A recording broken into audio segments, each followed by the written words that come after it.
All right. G'day, everybody. This is episode 3 of the podcast. I'd like to Number introduce 3. Michael Harris as your host for the day, and I'm co-host Joel Sadler. And today we're going to continue our conversation about how we can respond instead of reacting in today's world. And we've both got some interesting stories to talk about today. I know you like the stories. There may be a few names excluded from the stories today because they are personal, but I hope you enjoy this episode. Right, so we'll kick it off in terms of I think the thing that come up for me today was a personal experience. Actually, was last night. So I've been offered to become part of this group in society, which really just gives back, and it's a voluntary role. In the society we live in the country of New Zealand. What was really funny, I was brutally faced in my face with an accountability, kind of situation. But the awareness is so good, so good. So I've been away with the kids for 3 days, and we've just been visiting another city, and it's been, full on. A family holiday is basically a kid's holiday, So Yeah. we went to a couple of zoos. It was pouring with rain, but it was just awesome. I absolutely loved it, and I really, really enjoyed the time with the kids. But obviously, you come back a bit jaded, and to multiple emails and text messages and all this sort of stuff. It's like, So, anyways, in that space, I just need to chill out. I had a mate I needed to call back, and it was a really interesting situation where his partner had a bit of a sticky situation where she had been fined for something that's factually impossible for her to do. It wasn't a police matter. It was a fine matter here in New Zealand, though, and she basically had a fine that she needed to pay. And she was asking me for help, and how do I respond to this? How do I respond to, state the truth sort of thing from a technical point of view? And so I helped her through that. And then, we're on the call for a good 20 minutes sort of thing. And I said to her, well, the ball's in your court now. I encourage you to sort of see it through, whether you go the full hog or not. It was only a small amount of money, so we sort of weighed up, is it worth it? And I said, is it worth it or not? I said, yeah, it's definitely worth it. So it's more the principle that I think it was the principle. Yeah. She was accused. They didn't believe it. She basically was something that she is impossible. I asked her about, and she said, yeah, this is the situation. I said, well, okay, it's technically impossible for that situation to play out, and they just don't believe you, but you can prove it based on these facts, 1, 2, 3, really simply, and send it back through. And there's all sorts of methods she can use here in New Zealand to argue that. Anyway, I left that call and sort of gave her a little bit of a, challenge. I said, the ball's in your court. I'm happy to help you write a response or whatever. And then I sit down and I go, sweet, me time and relax. And then I get a missed phone call from this guy who's, leading this community group. And I know he's traveling away and he wants to get hold of me to talk about some stuff. And I'm sitting there, I'm like, okay, I just won't answer that now, but I'll give him a call tomorrow. And then I was faced that little inner voice going, hang on a minute, he's traveling away. You got to just close the loop with him there, turn up basically, put my hand up for that role and to help out there. And even though it's 8:30 at night or whatever, I'm knackered, just, step up for 5 minutes, make the call and follow it through, which I did. And it was actually a really awesome call. It was great to talk to him and close that loop. And it was a 5-minute call. And then I felt better and more relaxed, So it's that, I think it's in those instances, as we talk about learning to respond. And I think one interesting reaction though that I've done and aware of is ignore. It's not reacting as in like firing up or getting triggered or whatever. It's just freezing. Freeze response. Freezing or avoiding. Yes. Tell us about that. What does that mean? Freezing, like? Oh, those are just two responses that people can have from an attachment perspective. And you've got secure, you've got avoidant, you've got anxious, and fawning. And I mean, each of us will at different times use different ones, but we kind of predominantly have a underlying dominant one that will play out in different relationships. Particularly in romantic relationships, for example, if there's conflict or something happens. Yeah. And so often people will kind of, if they don't want to deal with it, Yeah. and they've got an avoidant attachment style, then they're just going to do exactly that, ignore the message. Yeah. Tap out physically if the person's there having a conversation with them and it gets too heated. Mm. But interesting today too, as society, I've noticed as well, if you look at how we've progressed from, remember when I first started building business back in probably 2008, 2009, 10, and I was on the mobile lots, and I remember having cell phone bills of like $700. Jeez. And, I was doing lots of sales and training people and stuff. And it was awesome. I loved being on the phone. You're like, oh, phone call. Oh, I'll take that. And it was kind of this attachment to, oh, I'm special. Someone wants to talk to me. And I love talking. Yeah. So there was that. And then over the years, it's kind of progressed. And you can see now that now no one wants to answer their fucking phone. So if phones ring, you're like, everyone looks at it, including me. I'm like, who's this? Yeah. Who's this number? I don't want to answer this. Yeah. And so I even have my phone on silent because I can't, I now really have trained myself to only access it when I want to be accessed. Whereas a lot of people still will have their ring on, whatever, so it interrupts them and jumps into their life, wherever it is. Yeah. So you can see now, and with messaging being a primary source of communication now, particularly with the younger generations, and our generation as well, people can easily ignore messages as well. Like it's easy just to pretend you didn't see the message, or not even pretend, but just go, oh, fucking can't be bothered, I'll get back to that some other time, or just ignore it. Yeah. So so things have changed a lot if you look at it over the last, decade. Oh, definitely. Yeah, totally. And I think also in that space of you've mentioned it a few times, overwhelm, or what's it called? Not overwhelm, but it's engulfment. Engulfment. Like I find if I have too many messages and too many emails and all that, and I'm tired, like, just that engulfment feeling, and that's sort of what was going on a little bit, but last night for me, but the awareness of, I think it's funny because it's also like a default acceptance of the way of being. What I really learned about being on that trip with the kids, sort of 3-4 crazy days of just go, is that I showed up present, like, 95% of the time, and had a really good time with them, and I actually surprised myself. I know that sounds silly, but sometimes it can be quite hard in the midst of like work and daily, activity and life to always do that. I suppose it because I had a single focus maybe, which was I was just there for them, as opposed to like, trying to juggle everything, which was quite an interesting observation as well, So I think it comes back to that point, doesn't it, of like, when that little subconscious voice or that awareness pops up, is then how do we react, e.g. ignore, get triggered, whatever, or do we, have that awareness to go, actually, I'm going to choose to respond here. And maybe it's answering that message or that email and saying, hey, look, I'll respond to you in the morning, when I'm back. Yeah, I think it comes down to the boundaries you want to have in place, You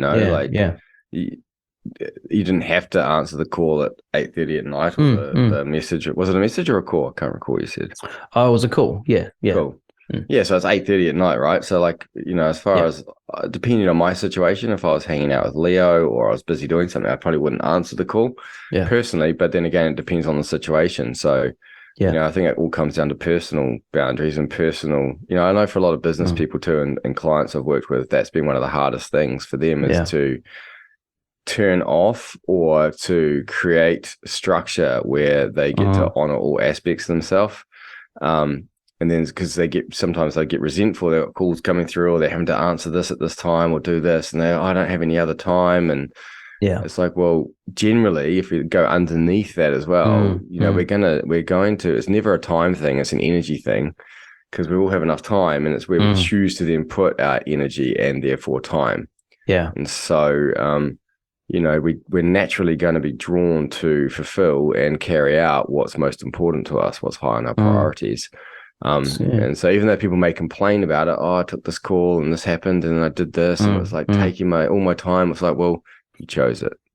At the end of the day, you chose to do that, but you're having an internal conflict and having a whinge because either it isn't congruent for you to do so, and you're in the turmoil, or it's just a narrative that you're running that you shouldn't be doing it because you're injecting someone else's belief system around what you should or shouldn't be doing, and therefore making yourself wrong. But if you actually strip it all back, we always demonstrate what's most important to us. That's one thing you can say. Lip service is one thing. People will say one thing, but what they actually demonstrate and what their behavior and actions show is truly what's happening for them. Yeah. Otherwise, they wouldn't do it.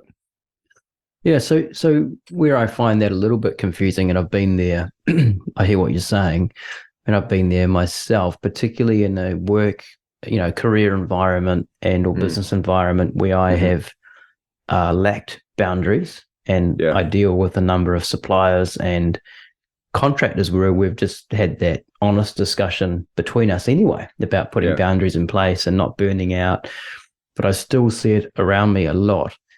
And so how does that I see people doing that to please. I mean, obviously there's a whole lot of things going on for them in their head from pleasing as well, but obviously they're also trying to protect their job and all their income. So you could say, money's high on their value, but maybe it's actually like the lifestyle that money's generating, and all of that turmoil. Speak to that a little bit, because you've come across a few people in that space, right? There's a few different pieces to that. So there's someone recently that I was speaking to that at their job, they're kind of in charge of other people, and they're really valued at their workplace. And often there's people sick, so they're having to go in and fill those gaps, fill those spaces where people are crook. And because they set themselves up this way initially, there was the aspect of it where, hey, I'm being acknowledged. I feel important. I'm getting praise. This feels really good. Yeah. And then so in they go. And then the realization after a period of time, if this continues and it starts to challenge another area of their life, or they start to get that feeling of like just being overrun, overwhelmed, then the resentments can start to kick in, because they're then, especially if there's not a fair exchange, like if they feel they're giving, and there's no fair exchange. In other words, they're not getting back what they perceive that they're putting in, and not being acknowledged or rewarded fairly, then the scales tip, and that's where these resentments will come in. And if you look at then, if they did this based on the need to be important or validated, and then that becomes the norm, then that reward system no longer exists the same, because their baseline of recognition and reward, kind of that just becomes the norm now, right? And then it's like, hang on a second, do I want to be doing this all the time? And so then you got to ask the question, well, what's driving that? If you're resenting it, but you're still doing it, and then blaming the workplace on the fact that they're just utilizing me too much and they don't realize, well, then the conversation I had with them was, well, have you communicated this? Have you communicated to them that this is what your structure you need, that you can't do this many? But they didn't. They kept going. They maybe had a conversation or two. They keep going. That resentment keeps building, and then blaming the work. In actual fact, it's about really sitting down and going, well, what do I want to create?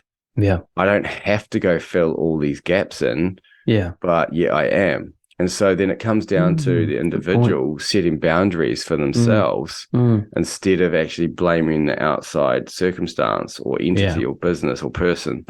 It really comes down to them and their own boundaries with self. Because then they lose themselves. And again, this comes back to attachment, where they abandon themselves and what they need in order to seek external validation, which is what a lot of people do in relationships or workspaces, etc. Which is... I can speak to personal experience with that as well. And I see that around me with people as well. And I often actually make a mental note when I start working with a new person as to what their driver is. Is it money or validation? And so then I can adapt my behavior with them to reward them in certain ways to get the performance out of them. You know what I mean? Particularly with suppliers. Anyone that's managing or in charge of people should be wise to figure out what drives that person, what's their primary value system, and values, like, priorities, like, is it family, is it money, is it whatever it might be, and then you 100% you communicate in those, so they feel heard, they feel validated, they feel understood, they are then getting a reward or an exchange based on something that's actually important to them. So if that's someone, a wise thing to do. So you're saying if someone was stuck in that space where, so I suppose the first thing is just that awareness. If someone's feeling unhappy or unvalidated or unwanted or whatever it might be, they've obviously got to that position where they've either created something, as you said, if they're chasing validation, they may have created a structure or a way of being in that workplace where they were getting the validation, but then it becomes the norm. And now they're going, oh man, now what? I'm feeling unloved or unrecognized in that position. Well, if it's taken away from them in other areas, or they're feeling overworked, or they're not getting a fair exchange compensation back for the amount of effort and energy put in. See, this is where a lot of it happens with a lot of people. Like, everyone's content provided they feel they're giving value and they're receiving back an equal exchange based on the value that they give. And the moment that seesaw, that balance act gets out of whack, then I say this to clients when they're looking at increasing their income. It's like, well, are you showing up, if you're in your own business or you're serving someone, where you're feeling like you're being stretched, like you really have to show up? Or are you showing up where you feel like, oh yeah, I've just got to do this again, and you're feeling like there's a little bit of a lack? Because if your charge out rate, for example, if you're a consultant or a coach or whatever, is too low, and you go and you feel like you're giving all that stuff out, you're going to build resentment towards the work that you're doing. And then if you alter it and you go too high, then the market, and it's not really a fair value, the marketplace will soon give you feedback that you're now charging too much, and in which case the customer's going to get resentful because they don't perceive they're getting a fair exchange. So there's a really cool balancing act that happens where you congruently feel like, this is, I feel like I want to really show up, and I feel like this is worth my time. And then the person that's receiving your service goes, wow, I can, this is valuable, I'm happy to pay this. That's the sweet spot, essentially. Yeah, it's interesting, actually. Yeah, it's really interesting. I find for myself, and I think I've shared this with you before, maybe not, I'm public record, but I'm happy to go there, is when I have a client, that I find the most engaging clients are those that acknowledge or validate me in terms of my thinking and strategic, application and ability to help them grow. If a client plateaus or reaches the sort of heights of where they want to go, that's fine. I'm still engaged. I've got them to where they want to be. They're living an amazing lifestyle, generally, making good money, and then it just ticks away. That's fine.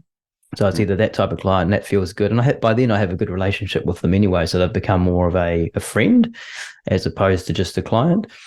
And then there's other clients that I like to work with that are in growth mode, that actually acknowledge the value I can bring, and respect that, and enjoy that and want that,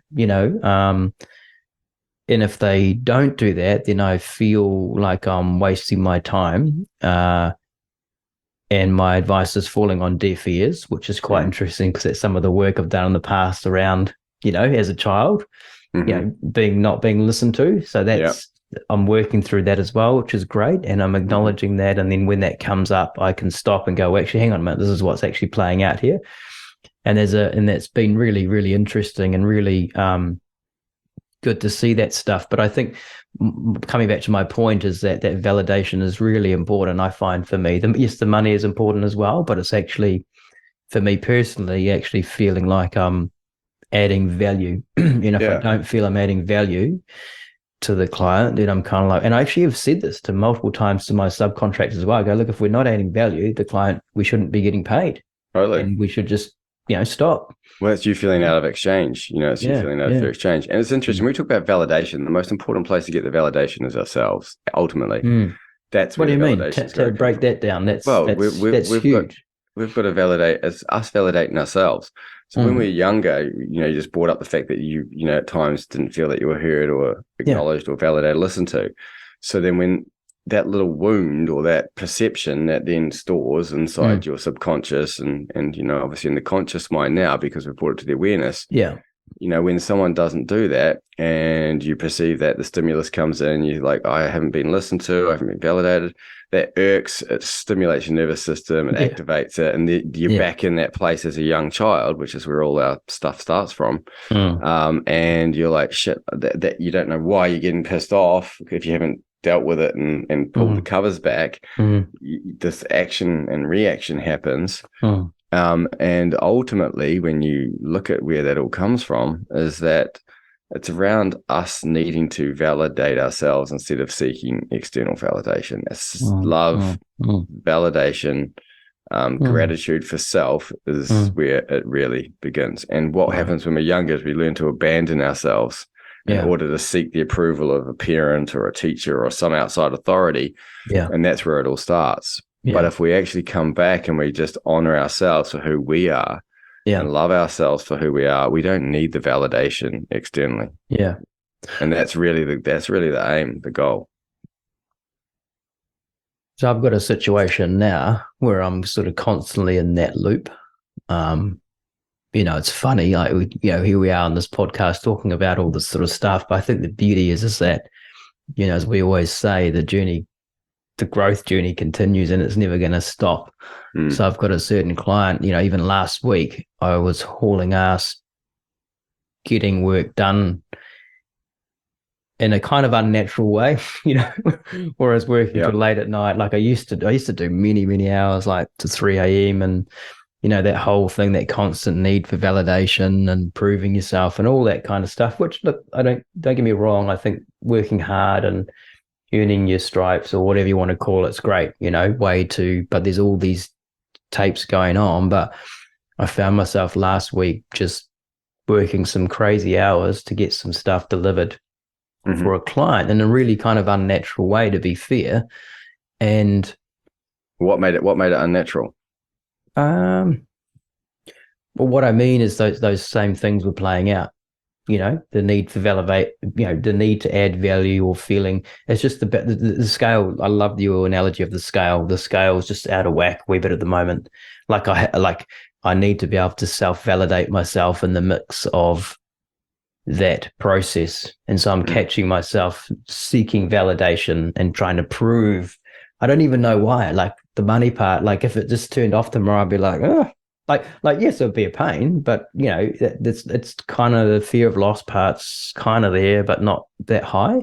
It's just that need to sort of prove, hey, So seeking the approval of others. It's really strange, and it's not just from one person; it's across the board. So I think it's kind of like the work we've been doing on, for me personally, it's just this is meant to be at this time, and it's probably part of the lesson to. And those old parts don't go away. They sit in there. It's just your ability to govern them, to manage them, have a relationship with them. And they do pop up. And then to remind yourself that, hey, you've got this. It's okay. I've got you. Actually having that conversation with yourself. What are you needing? What am I needing right now? Right. Yeah. So we were talking about the situation you mentioned, validating yourself instead of looking for it externally. That's all good, and I understand what it means because I've been doing some work with you on those situations for myself, and you use it for yourself. But for listeners, what does it actually mean, and how do they love themselves? It just sounds a little bit wishy-washy, without actually. Woo. Yeah. Well, yeah. Like, I mean, do you sit there and cuddle yourself? Like what? What's the practical way that someone that gets triggered with something, they go, "Holy crap! Actually, this is a validation thing going on for me here," and then all of a sudden they got a mind blown. They're like, "Oh, like what do they do with that awareness?" Yeah, it's a practice. It's a process. If you've been abandoning yourself for a long time, and building those neural pathways, and that's been your habit and pattern, and seeking outside approval because you can't love yourself. And when I say love yourself, it's accepting you and being grateful for you and the unique gifts that you have to bring the world, that only you have based on your experience. Instead of, acknowledging or thinking or wanting someone else to tell you what to do or how to do it or how much you're worth, when you can look in and you can truly appreciate yourself and what you have to offer and give yourself validation in the sense of acknowledging your mission and what you're doing and the fact that whether it be just a job or your business, that you're connected to that you're connected to who you are, who you're being, what you're doing and what you're having, then you don't need anyone else to tell you that you're doing a good job, or that you're loved. Or yes, of course we want to be loved by others and receive love, but if you can't give it to yourself, the outside world is just a reflection of your inner. Yeah, so I'll say that again. The outside world is a reflection of your inner, and you're generally going to filter whatever's happening out there based on the belief system you have internally on you. So if you don't feel you're worthy of love, well, you're going to have that filter on, and literally as you go through and you're dealing with your partner or your work colleagues, whatever, you're going to be filtering through your perception of yourself, which is that you're not worthy of love. Therefore, you're going to feel that you're not being accepted. But ultimately, they are just reflecting what you've got going on for yourself. Yeah. Which is what you're saying, that external validation stuff as well. If you can't, love yourself, you're saying you're always trying to find it externally, but then as you just said, it's a reflection of yourself, which generally those situations can blow up, right? Or not blow up, but they just create that same vicious circle where the validation stops all of a sudden externally, and you're like, what, I've experienced that myself as well, through certain situations. Like if you're seeking someone to build you up constantly from outside, then you're at the whim of whatever's going on with other people and their views of you, perceptions of you. But whereas when you build yourself up internally, not overinflated, but a real deep gratitude and appreciation for self and who you are, then it doesn't really matter what happens in the outside, does it? And again, if you're doing that, you're going to be perceived that you're received differently from people because you're appreciating yourself. Yeah. And you create a different kind of magnetism about you as well. Yeah, definitely. And I think for me, going through that, particularly that journey, I would say probably, probably 5-6 years ago, I think I really confronted that issue that was playing out, and it still, as we just spoke about, comes up. I found that actually sitting down and writing out a list of what I was good at, because it doesn't come naturally to some people. Some people it does. They're just naturally confident. They can rattle it off, instilled in them. Or it's instilled in them. Again, nature, nurture. Nurture thing, give me a sports field, and mate, I was just, I say it, I was a beast on the sports field when I used to play when I was younger. I loved it, and just in that zone, in that flow, and just really, really enjoyed just that clicking into that spot. But then asked me to write a list of what I was good at, say in a work environment, would be like, oh, quite foreign, And I think it's something that people do grow into as they mature. You learn your strengths and weaknesses and how you're good at that. But I remember sitting down, for anyone listening, sitting down and just writing a list. What am I good at? What am I excellent at? What am I not so good at? And then just also confronting that and going, okay.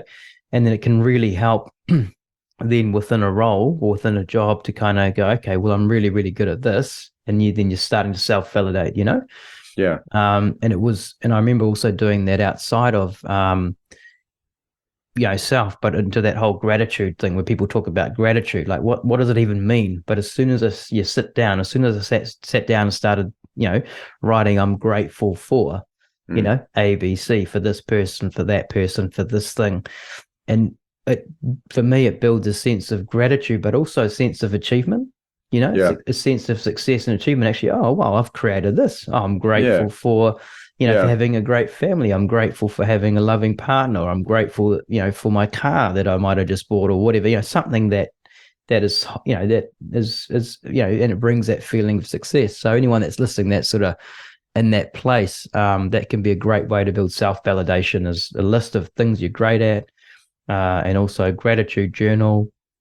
And then just, without sounding too cheesy, like all the self-help books out there, but actually literally taking that time every day or second day just to revisit that list. And you just I think daily is a great thing to do. Whether people, I use meditation a lot, and I go through some different mantras. And again, that's where you come home to yourself, is when you just shut the outside world off and you go inward and you actually connect to your higher mind, and really give gratitude to self and to whatever else is in your life. And I love what Dr. John D. Martini, one of his expressions was, whatever you think about and think about, you bring about.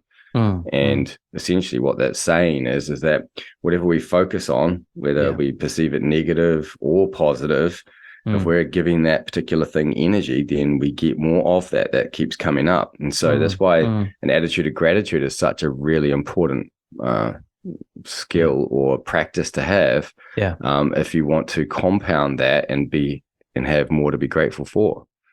So and again, if you can't be grateful for ourselves, our bodies that allow us to move around, and our minds and these skills that we have, if we can't be grateful for that, how can we expect someone else to be grateful or thankful for that? Oh yeah, definitely. So it starts with us, it really starts with us. Oh, definitely. Yeah. And for a